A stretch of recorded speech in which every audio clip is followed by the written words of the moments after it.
దేవుని నామానికి మహిమ కలుగును గాక. ఈరోజు మనము 1వ రాజుల గ్రంథము 21, 22 అధ్యాయాలు చదువుకుందామండి. ఈ సంగతులైన తరువాత ఇజ్రాయేలులో షోమ్రోను రాజైన ఆహాబు నగరును ఆనుకుని ఇజ్రాయేలు వాడైన నాబోతునకు ఒక ద్రాక్ష తోట కలిగి ఉండగా, ఆహాబు నాబోతును పిలిపించి, నీ ద్రాక్ష తోట నా నగరును ఆనుకుని ఉన్నది గనుక అది నాకు కూర తోటకిమ్ము, దానికి ప్రతుగా దానికంటే మంచి ద్రాక్ష తోట నీకిచ్చెదను, లేదా నీకు అనుకూలమైన ఎడల దానిని క్రయమునకిమ్మని అడిగెను. అందుకు నాబోతు, నా పిత్రార్జితము నీకిచ్చుటకు నాకు ఎంతమాత్రమును వల్లపడదని చెప్పగా, నా పిత్రార్జితమును నీకియ్యనని ఇజ్రాయేలీయుడైన నాబోతు తనతో చెప్పిన దానిని బట్టి ఆహాబు మూతి ముడుచుకుని వాడే కోపముతో తన నగరునకు పోయి మంచం మీద పరుండి ఎవరితోనూ మాటలాడకయు భోజనము చేయకయు ఉండెను. అంతటా అతని భార్య అయిన యెజెబెలు వచ్చి, నీవు మూతి ముడుచుకుని వాడవై భోజనము చేయక యుండదవేమని అతని అడుగగా, అతడు ఆమెతో ఇట్లనెను, నీ ద్రాక్ష తోటను క్రయమునకు నాకిమ్ము, లేదా నీకు అనుకూలమైన ఎడల దానికి మారుగా మరి ఒక ద్రాక్ష తోట నీకిచ్చెదనని ఇజ్రాయేలీయుడైన నాబోతుతో నేను చెప్పగా, అతడు నా ద్రాక్ష తోట నీకియ్యను అనెను.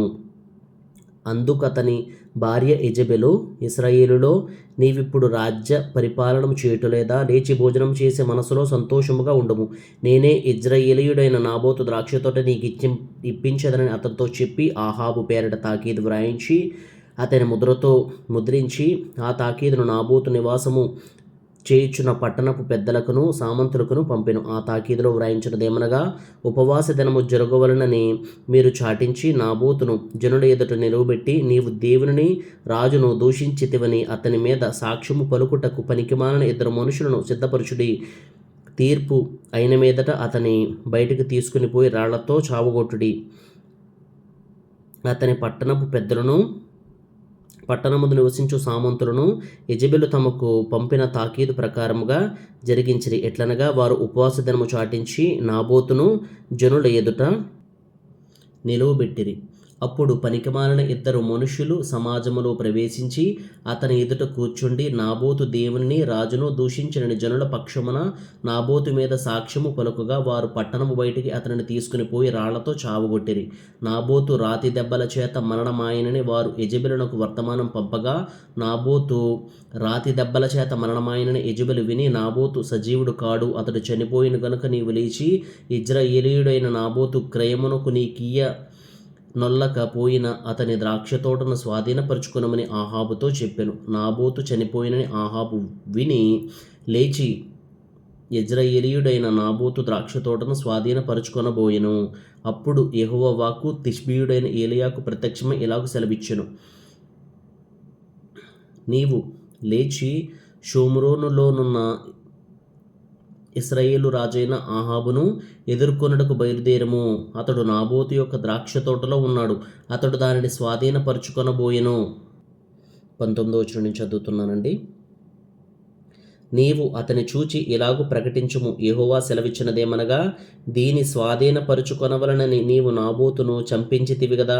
యెహోవా సెలవిచ్చినదేమనగా, ఏ స్థలమందు కుక్కలు నాబోతు రక్తమును నాకెనో ఆ స్థలమందే కుక్కలు నీ రక్తమును నిజముగా నాకునని అతనితో చెప్పెను. అంతటా ఆహాబు ఏలీయాను చూచి, నా పగవాడా, నీ చేతిలో నేను చిక్కుబడితినా అని పలుకగా, ఏలీయా ఇట్లనెను, యెహోవా దృష్టికి కీడు చేయుటకు నేను నీవే అమ్ముకొని ఉన్నావు గనుక నా చేతిలో నీవు చిక్కితివి.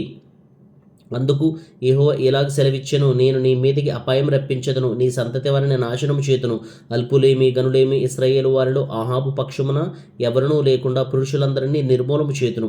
ఇశ్రాయేలు వారు పాపము చేయుటకు నీవు కారకుడివై నాకు కోపం పుట్టించితివి గనుక నెబాతు కుమారుడైన యరొబాము కుటుంబమునకును అహీయా కుమారుడైన బయషా కుటుంబమునకును నేను చేసినట్లు నీ కుటుంబమునకును చేయుదునని యెహోవా సెలవిచ్చుచున్నాడు. మరియు యెజెబెలును గూర్చి యెహోవా సెలవిచ్చినదేమనగా, ఇజ్రాయేలు ప్రాకారమునొద్ద కుక్కలు యెజెబెలును తినును, పట్టణమందు చచ్చు ఆహాబు సంబంధికులను కుక్కలు తినివేయును, బయటి భూములలో చచ్చువారిని ఆకాశపక్షులు తినివేయును అని చెప్పెను. తన భార్య అయిన యెజెబెలు ప్రేరేపణ చేత యెహోవా దృష్టికి కీడు చేయ తన్ను తాను అమ్ముకున్న ఆహాబు వంటి వాడు ఎవ్వడునూ లేడు. ఇశ్రాయేలీయుల ఎదుట నిలవకుండా యెహోవా వెళ్ళగొట్టిన అమోరీయుల ఆచార రీతిగా విగ్రహములను పెట్టుకొని అతడు బహు హేయముగా ప్రవర్తించెను. ఆహాబు ఆ మాటలు విని తన వస్త్రములను చింపుకొని గోనె పట్టా కట్టుకుని ఉపవాసముండి గోనె పట్ట మీద పరుండి వ్యాకులపడుచుండగా యెహోవా వాక్కు తిష్బీయుడైన ఏలీయాకు ప్రత్యక్షమై ఇలాగ సెలవిచ్చెను. ఆహాబు నాకు భయపడి వినయముగా ప్రవర్తించుట చూచితివా? నాకు భయపడి అతడు వినయముగా ప్రవర్తించుట చేత ఆ అపాయము అతని కాలమందు సంభవింపకుండా ఆపి అతని కుమారుని కాలమందు అతని కుటుంబీకుల మీదకి నేను దాన్ని రప్పించదను. 22వ అధ్యాయం అండి. సిరియనులను ఇశ్రాయేలు వారిను 3 సంవత్సరములు ఒకరితో ఒకరు యుద్ధము జరిగింపక మానిరి. 3వ సంవత్సరమందు యోధారాజైన యెహోషాపాతు బయలుదేరి ఇశ్రాయేలు రాజునొద్దకు రాగా, ఇశ్రాయేలు రాజు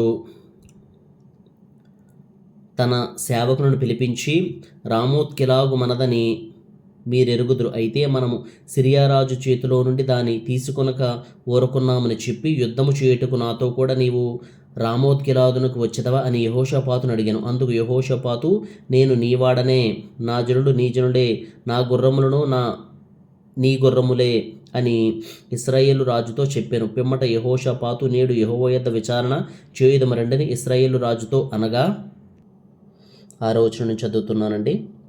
ఇజ్రాయేలు రాజు దాదాపు 400 మంది ప్రవక్తలను పిలిపించి, యుద్ధము చేయుటకు రామోత్గిలాదు మీదకి పోకుందునా అని వారిని అడిగాను.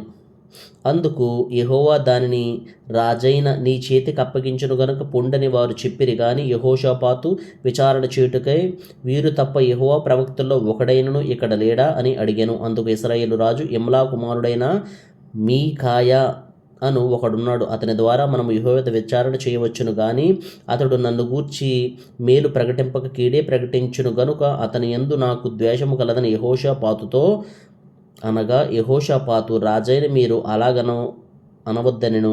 అప్పుడు ఇశ్రాయేలు రాజు తన పరివారములో ఒకరిని పిలిచి, ఇమ్లా కుమారుడైన మీకాయాను శీఘ్రముగా ఇక్కడికి రప్పించమని సెలవిచ్చెను.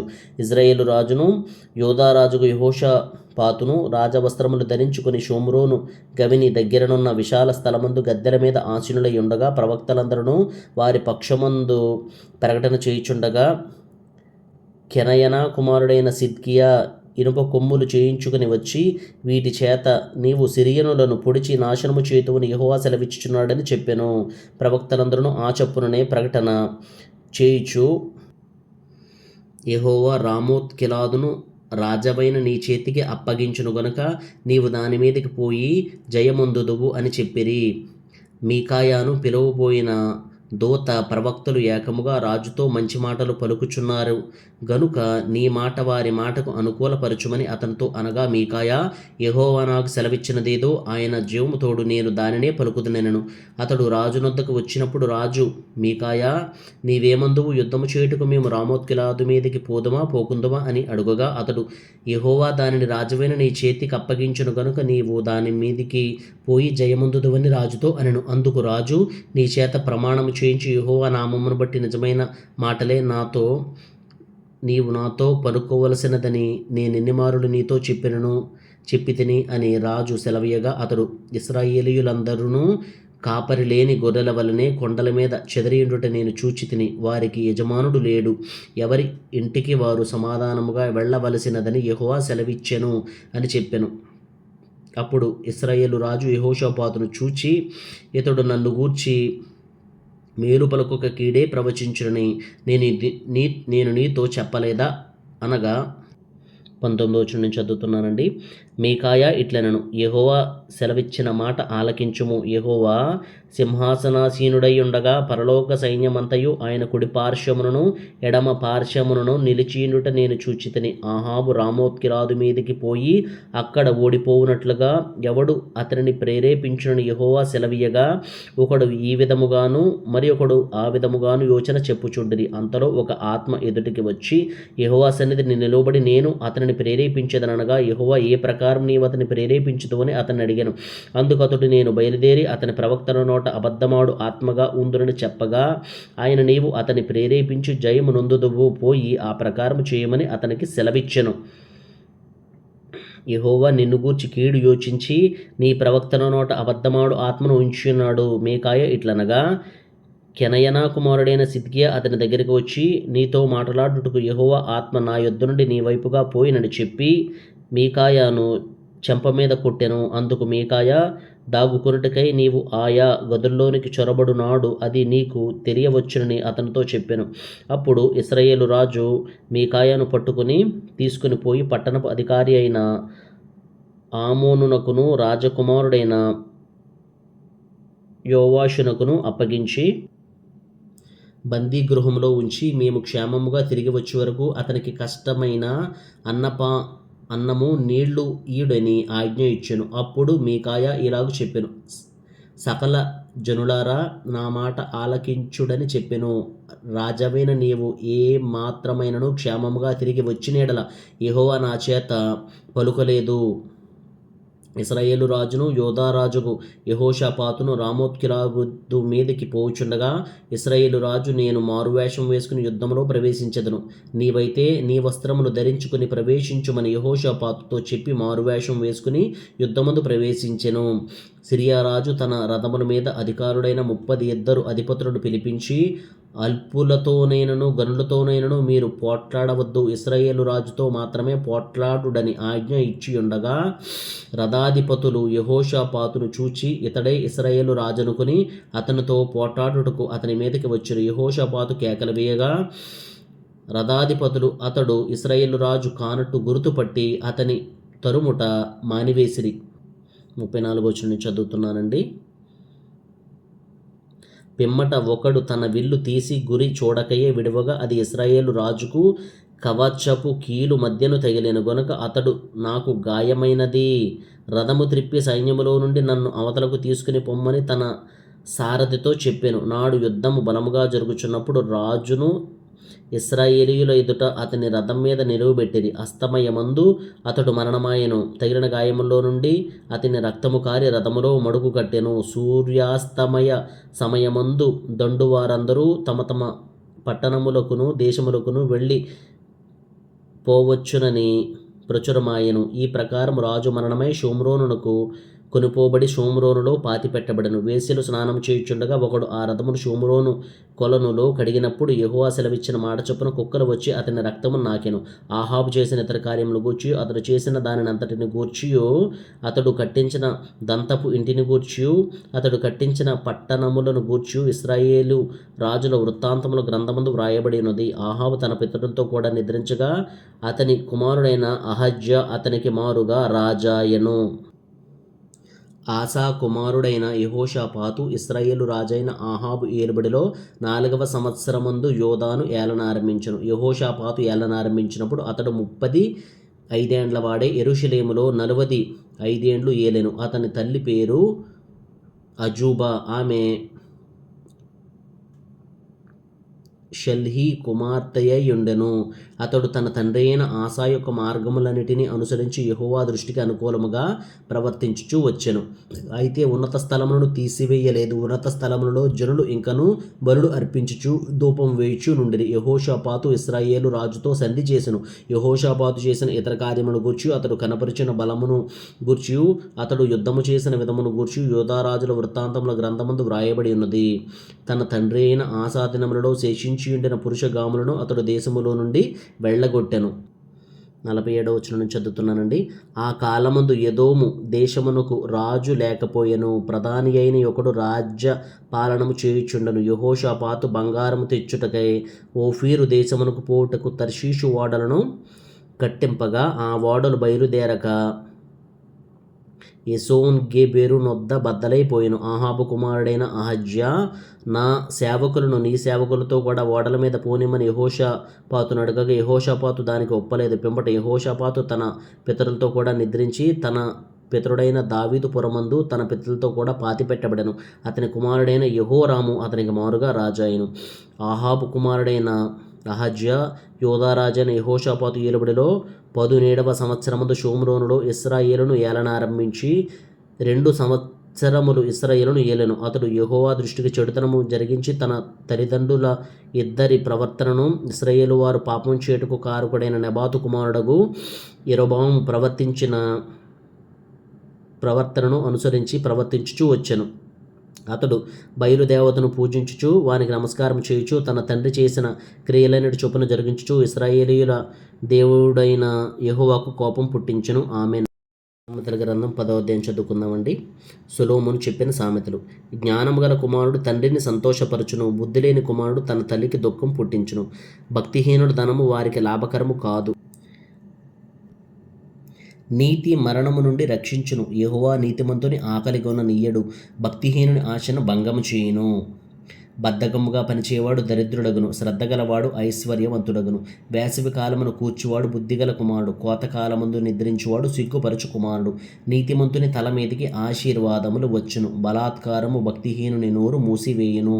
నీతిమంతుని జ్ఞాపకము చేసుకున్నట ఆశీర్వాదకరముగును, భక్తిహీనుల పేరు అసహ్యత పుట్టించును. జ్ఞానచిత్తులు ఉపదేశమును అంగీకరించును, పనికి మాలిన వదరబోతు నశించును. యథార్థముగా ప్రవర్తించువాడు నిర్భయముగా ప్రవర్తించును, కుటిలవర్తనుడు బయలుపడును. కనుసైగ చేయువాడు వ్యధ పుట్టించును, పనికిమాలిన వదరబోతు నశించును. నీతిమంతుని నోరు జీవపు ఓట, భక్తిహీనుల నోరు బలాత్కారము మరుగుపరచును. 12వ వచనం నుంచి చదువుతున్నానండి. పగ కలహమును రేపును, ప్రేమ దోషములన్నిటినీ కప్పును. వివేకుని పెదవుల యందు జ్ఞానము కనబడును, బుద్ధిహీనుని వీపునకు బెత్తమే తగును. జ్ఞానులు జ్ఞానము సమకూర్చుకొందురు, మూఢుల నోరు అప్పుడే నాశనము చేయును. ధనవంతుని ఆస్తి వానికి ఆశ్రయపట్టణము, దరిద్రుని పేదరికము వానికి నాశనకరము. నీతిమంతుని కష్టార్జితము జీవదాయకము, భక్తిహీనునికి కలుగు వచ్చబడి పాపం పుట్టించును.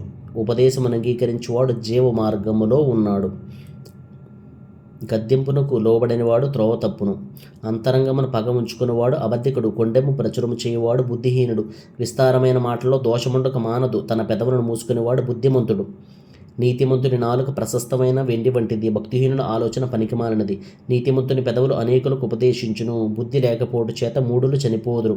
యెహోవా ఆశీర్వాదము ఐశ్వర్యమిచ్చును, నరుల కష్టము చేత ఆ ఆశీర్వాదము ఎక్కువ కాదు. చెడు పనులు చేయుట బుద్ధిహీనుడికి ఆటగా ఉన్నది, వివేకికి జ్ఞాన పరిశ్రమ చేయుట అట్టిదే. భక్తిహీనుడు దేనికి భయపడును అదే వాని మీదికి వచ్చును, నీతిమంతులు ఆశించున్నది వారికి దొరకును. సుడిగాలి వేచగా భక్తిహీనుడు లేకపోవును, నీతిమంతుడు నిత్యము నిలుచు కట్టడవలే ఉన్నాడు. సోమరి తనను పనిపెట్టు వారికి పండ్లకు పులుసు వంటివాడు, కండ్లకు పొగ వంటివాడు. యెహోవాయందు భయభక్తులు కలిగి ఉండుట దీర్ఘాయువునకు కారణము. భక్తిహీనుల ఆయుష్ తక్కువైపోవును, నీతిమంతుల ఆశ సంతోషం పుట్టించును. భక్తిహీనుల ఆశ భంగమైపోను, యథార్థవంతునికి యెహోవా ఏర్పాటు ఆశ్రయదుర్గము. పాపం చేయవారికి అది నాశనకరము, నీతిమంతుడు ఎనడును కదిలింపబడడు. భక్తిహీనుడు దేశములో నివసింపరు, నీతిమంతుని నోరు జ్ఞానోపదేశము పలుకును. మూర్ఖపు మాటలు పలుకు నాలుక పెరికివేయబడను, నీతిమంతుని పెదవులు ఉపయుక్తములైన సంగతులు పలుకును. భక్తిహీనుల నోట మూర్ఖపు మాటలు వచ్చును. ఆమెన్.